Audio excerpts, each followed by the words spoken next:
G'day Trendsetters and Bedwetters, it's the old Gooserooter here from Geraldine. So the other day I was quietly minding my own business, which usually means I was fixing something that wasn't completely broken until I touched it, and then it broke completely, had to start from scratch. But it got me thinking about this thing I heard on the interweb the other night called Pareto's Law. And yes, I had to use the interweb to see what it meant as well, because I'd heard of Murphy's Law and Newton's Law and many other laws, but I'd never heard of this one. But basically, Pareto's Law is 80% of your results come from 20% of the causes. And now that I know what it is, you see it everywhere you look around. 20% of your jobs cause 80% of your stress. 20% of your customers bring in 80% of your work. 20% of your problems cause 80% of your headaches. And if you're anything like me, 20% of the repairs cause 80% of my fucking swearing. Now, it's not a perfect rule every time, but it's a pattern.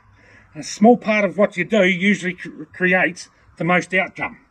So the real question is, what 20% is actually working for you? What 20% is wasting your time? And what are the few things that are giving you the biggest return?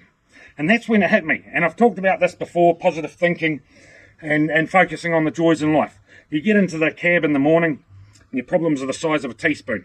You overthink them all day because that's what the mind naturally does. At the end of the day, your problems are the size of a 10-litre bucket. Most of the time, it's not all your thoughts creating the chaos. It's a small handful. Maybe that 20% of your thoughts doing 80% of the damage. The same worries on repeat, the same doubts, the same old stories that you've been telling yourself like a scratched CD stuck on the worst possible song. The trap is that we treat everything like it deserves equal attention. We give everything a seat at the table, even when a lot of the stuff should be left out in the cold. Not everything is created equal. Some things pull far more weight than others. Like the old International's going to create and pull more weight than the Fordson sort of thing. A small number of the negative thoughts can take over the whole cab, and if you let them, they'll grab hold of the wheel and, well, you're fucked. Next thing you know, the engine's screaming, the revs are climbing, and you're heading downhill with no brakes, all because you let a couple of thoughts convince you they were in charge. But here's the flip side, and this is the bit people miss completely. The same rule works for the good stuff too. A small number of the positive thoughts, the real ones, the honest ones, the ones that you choose to focus on, can do the most healing. Not the fake sunshine rubbish, not pretending everything's perfect. I'm talking about the real stuff. I got through yesterday. I'm still here. That was hard, but I handled it. I can take one more step. The small 20% of thoughts, if you choose them purposely, can carry 80% of your strength. So the game isn't controlling every thought, because good luck with that. At the end of the day, you'll go fucking mad trying.